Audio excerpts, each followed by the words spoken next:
Thank you very much for the warm welcome. Good afternoon. Gracias por la bienvenida y la presentación tan cálida.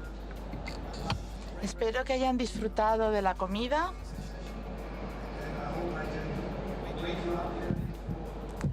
Espero que no se queden dormidos ahora por la tarde. Espero que sea una interesante presentación. He preparado una presentación que, bueno, creo que es un poco pequeña, pero espero que funcione. He preparado esta presentación que tiene que ver sobre todo con el último proyecto en el que hemos trabajado hace unos años en Oriente Medio, y me gustaría comentar lo que hemos aprendido sobre los proyectos a gran escala y lo que hemos aprendido sobre todo en relación al modelado de información de construcción en este tipo de proyectos. Pero antes de nada, quiero comentar un poco mi empresa, que es la empresa Hochschild Beacon. Somos una empresa de consultoría de diseño BIM. No hacemos trabajo de construcción por sí, sino lo que hacemos es básicamente modelado de información de construcción. Llevamos 10 años haciendo esto. Ofrecemos servicios para implantar BIM en empresas y proyectos, para ayudar a la ejecución de BIM en los distintos proyectos. Lo llamamos gestión de BIM. Y por supuesto, también hemos podido desarrollar modelos en 3D, 4D y 5D con nuestro personal. Trabajamos en todo el mundo y, como ven, nuestras oficinas principales se encuentran en Alemania. Tenemos también oficinas en el Oriente Medio, en Reino Unido, en India, y tenemos proyectos en todas partes del mundo que se ejecutan y que se han ejecutado a lo largo de la última década. Más de 400 proyectos en total. Aportamos información sobre edificios de muchas plantas de altura, y esto nos permite ver cómo el concepto de BIM se puede utilizar en distintos segmentos del proyecto. Hemos analizado esto en edificios de gran altura, en puentes, en carreteras, en estadios deportivos, también en infraestructuras urbanas. La metodología es bastante similar. Para las empresas obviamente es ligeramente diferente, pero en cuanto a metodología de cómo gestionar datos es bastante similar. Tal y como he dicho antes, me gustaría hablar sobre los temas básicos de la implantación y luego hablar de casos prácticos y el último proyecto, porque me gustaría mostrar un ejemplo de lo que hemos desarrollado hasta el momento. Cuando hablamos de BIM, quizá alguien ya sepa perfectamente lo que es implantarlo, otros puede que no, pero normalmente si uno sabe lo que es o no, lo cierto es que va a enfrentarse a muchos retos. Y aquí resumo algunos, pero uno de los retos, uno de los retos sin duda es qué tipo de software vamos a utilizar, qué tipo de hardware deberíamos comprar para nuestro personal, quién debería ser el gestor de BIM, quién ya tiene experiencia utilizando este tipo de programas, cómo organizar la colaboración y cooperación, cómo hacer la coordinación de diseños, cómo organizar el intercambio de información, qué formatos debemos utilizar. Hay muchas preguntas que hasta el momento no habíamos encontrado en el negocio y que han llegado ahora de la mano de BIM. Y no quiero que se preocupen y se asusten a la hora de implantar BIM, pero todas estas preguntas nos llevaron a nosotros a un enfoque que es lo que llamamos el enfoque de los 5 componentes. Así que cuando hablamos de BIM no se trata tan solo de tecnología, que es lo que suele pensar la gente. Compro software, compro hardware y ya puedo hacer modelado en 3D. Quizá eso sea cierto, pero creemos que hay otros elementos importantes en los que debemos pensar. ¿Cuáles son los procesos de negocio que tenemos? Si somos una empresa de diseño, de construcción, hay que plantearse qué tipo de diseños o de qué tipo de procesos son los que queremos integrar en BIM. Tenemos que pensar cuál va a ser el impacto del flujo de trabajo digital en estos procesos habituales que tienen. El segundo componente es el personal, la gente. ¿Cómo conseguir que se sientan seguros y que ganarte su confianza, porque si obligamos un nuevo tipo de trabajo, siempre tendrás gente que dice, pero a ver, llevo 30 años en la construcción, siempre lo hemos hecho así, siempre ha funcionado, ¿para qué vamos a cambiar a estas alturas? Esto es normal, estos son elementos que hay que hacer frente, hay que convencer a esta gente de que si se comprometen de una forma segura, entenderán esta nueva manera de trabajar y entenderán que la comunicación también cambiará con este tipo de datos digitales de forma significativa. Otro elemento que desde mi punto de vista es la más fácil es la tecnología, porque una vez que tienes el hardware y el software y funcionan, la tecnología es la parte más fácil. Quizá el reto aquí es sobre todo los formatos de datos y cómo intercambiar los datos entre los participantes. Otro elemento fundamental que es la política y normativa con los que vamos a trabajar. La mayor parte de las empresas en Europa no tienen normativas específicas nacionales. Hay algunos países como Reino Unido o Finlandia que sí los tienen y que han indicado que estas normativas son de obligado cumplimiento, pero esto obviamente no es el caso en todos los países, lo que hace que BIM sea más complejo porque no tenemos unas normativas nacionales que sí tenemos cuando trabajamos de forma mucho más tradicional. Por eso ahora tenemos 4 componentes. ¿Cuál es el quinto? Bueno, pues el quinto es la nueva regla, el nuevo puesto de trabajo, que es el gestor de BIM, que es el que se encarga de integrar todos los flujos de trabajo, de datos. Es el nuevo papel a jugar en nuestro sector. No es tan solo una persona a la que le hemos cambiado el título del trabajo, se trata de un nuevo trabajador con un nuevo conjunto de destrezas, con una nueva función. Es fundamental entender esto para que esta implantación de BIM tenga éxito.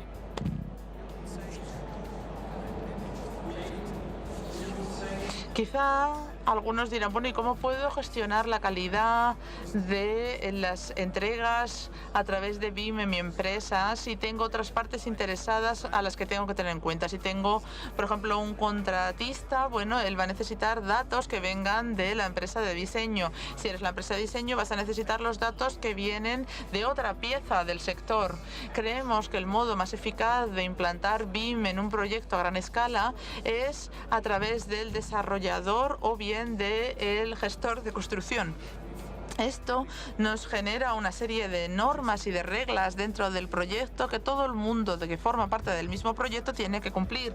Esto es importante porque un factor fundamental es que cuando tienes una estructura clara de información, una estructura clara dentro del proyecto, el promotor será el que se encuentre en la posición para definir cómo se va a llevar a cabo el proyecto.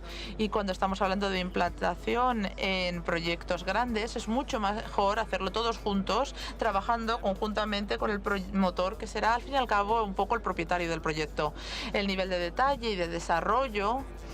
Cuando empezamos nos equivocamos hace 10 años porque empezamos trabajando con los ingenieros y con nuestros trabajadores y queríamos un modelo muy detallado, lo más detallado posible. Y al final del proceso estábamos muy orgullosos de tener este tipo de modelos, pero el problema era que era muy difícil actualizarlo constantemente. Necesitas a una persona que pague este tipo de actualizaciones porque tienes un modelo tan detallado y actualizarlo constantemente durante todo el proceso de construcción y diseño requiere tiempo. Entonces, por eso decidimos generar una definición de modelo que especifica claramente el nivel de detalle que necesitamos dentro de un proyecto y que empieza con una fase de concepto y con una fase de operación dentro del proyecto que respalda todo el ciclo de vida del mismo. Nos centramos en estos elementos que ya conocíamos en la actualidad, cuál es el propósito que queremos hacer con este modelo digital. Y estos son elementos que queríamos hacer una coordinación de diseño, que queríamos hacer una monitorización de coste o de progreso.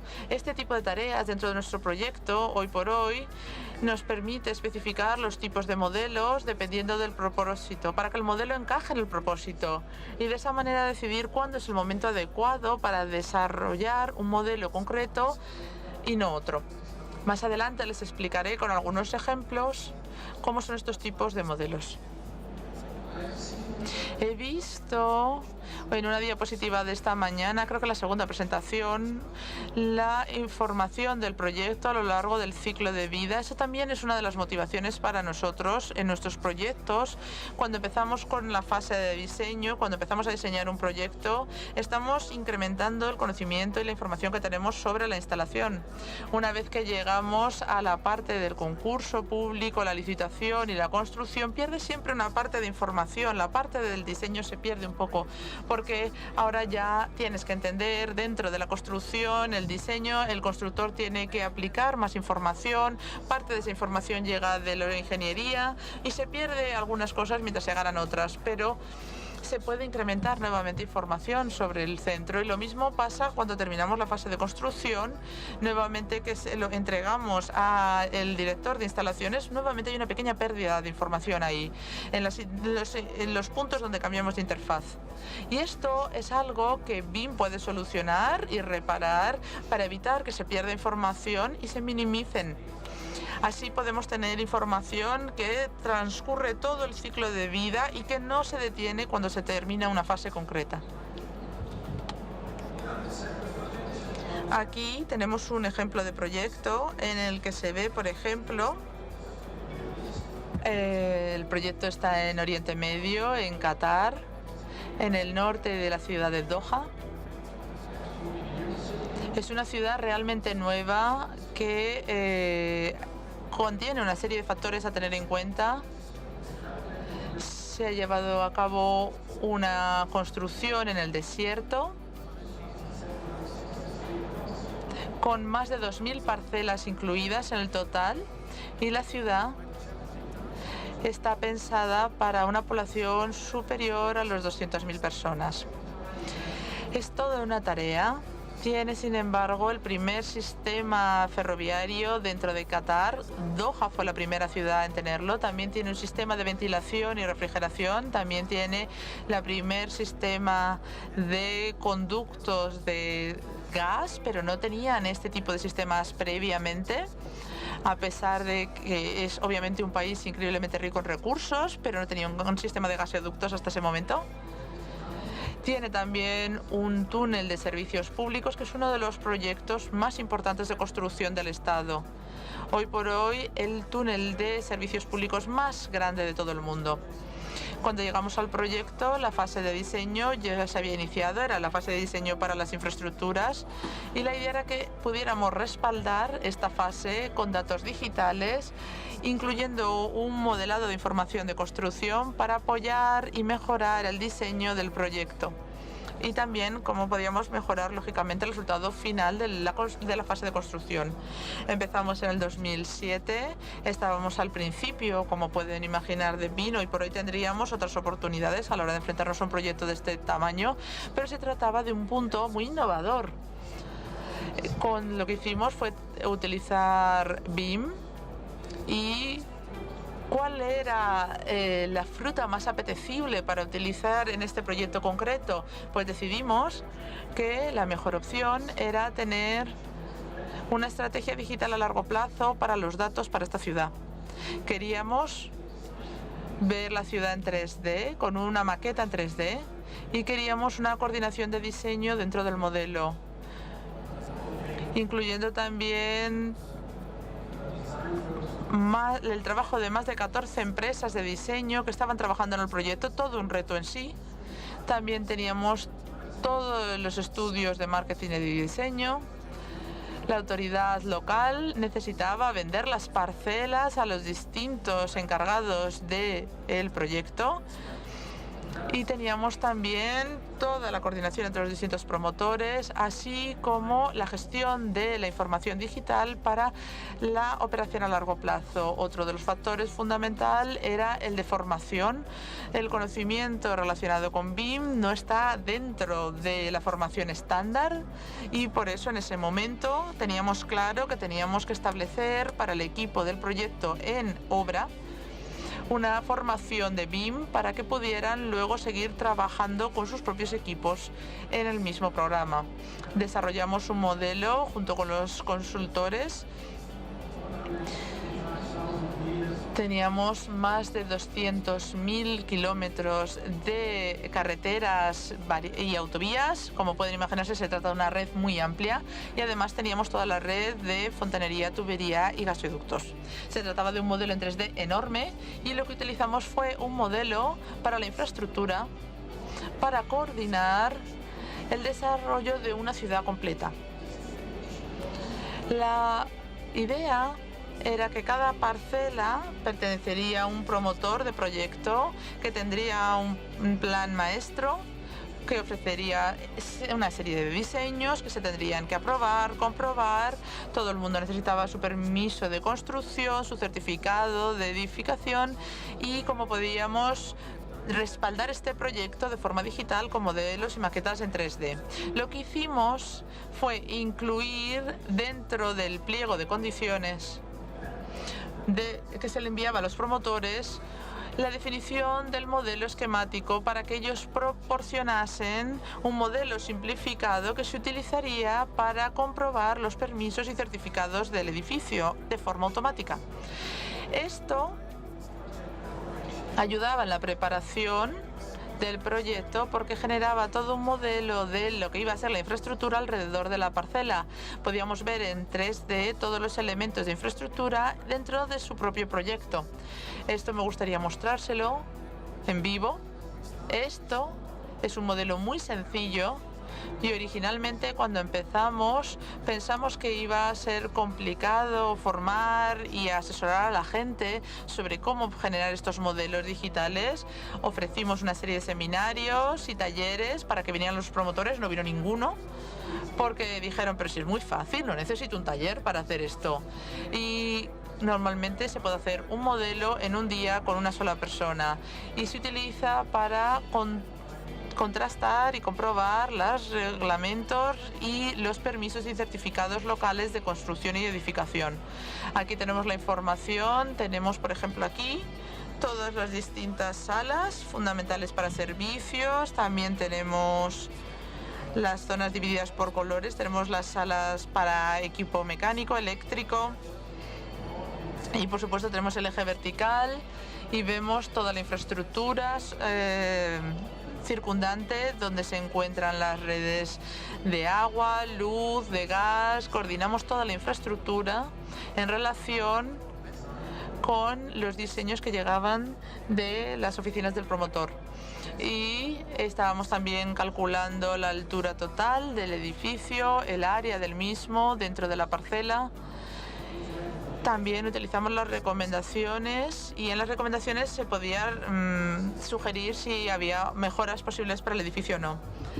Esto era un modelo esquemático para obtener los certificados necesarios para la construcción.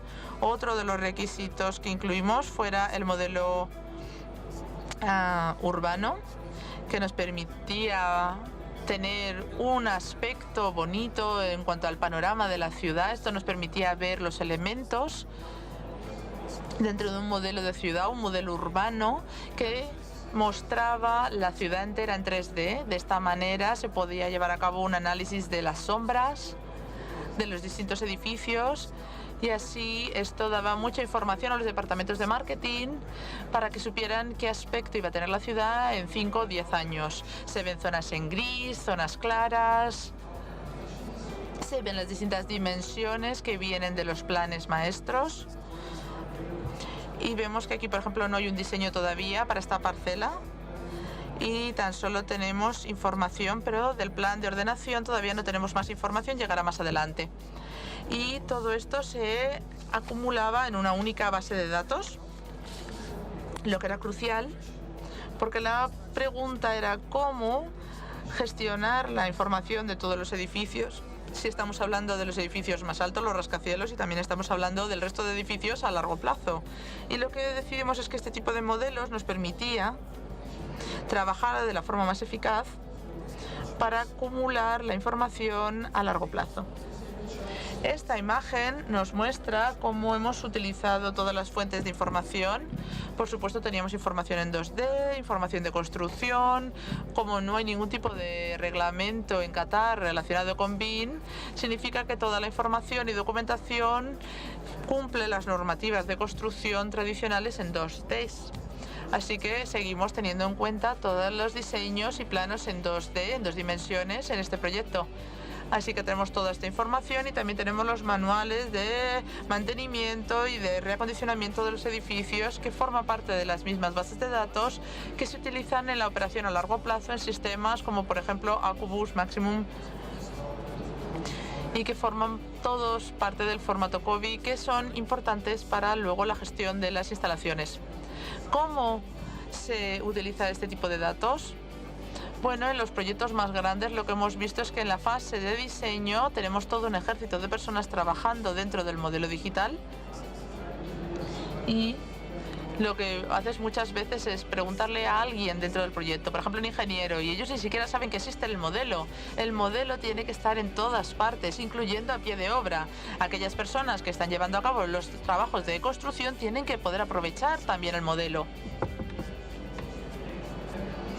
Y, por ejemplo, si utiliza esta información en tablets, en tabletas, en ordenadores, de esa manera, con una propia tableta te puedes mover, utilizar un GPS, el sistema te va a decir cuál es el modelo concreto que hay que abrir en ese punto concreto de la parcela. Utilizando el sistema GPS de rastreo, ves todo lo que tienes en ese punto, pero también lo que le rodea. Aquí pueden ver, por ejemplo, una serie de ejemplos. La resolución no es ideal, me temo, pero es posible que puedan ver algunos de los datos. Aquí tenemos el modelo digital. He hecho un poco de zoom para poder ver cómo se trata de uno de los distritos de los 17 totales que hay en la ciudad. Hemos abierto este distrito. Tenemos información de los promotores dentro de este modelo y ahora ya podemos hacer clic en una parcela concreta y aquí vamos a recibir la información. ¿Quién es el que gestiona el contrato de construcción?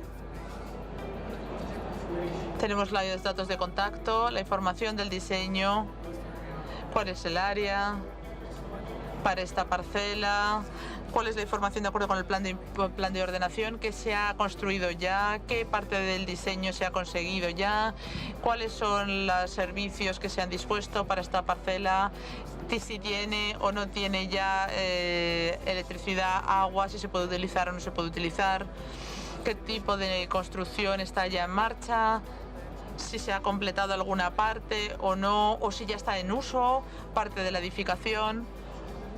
Todo esto en un solo sistema y podemos incluso dar un paso más hacia un mayor nivel de detalle. Y ahí se podrá ver un edificio ya terminado y que está ya en operación. Podemos obtener una información mucho más detallada sobre el proyecto. Pasamos del nivel de distrito y podemos llegar al nivel de parcela con información muy precisa.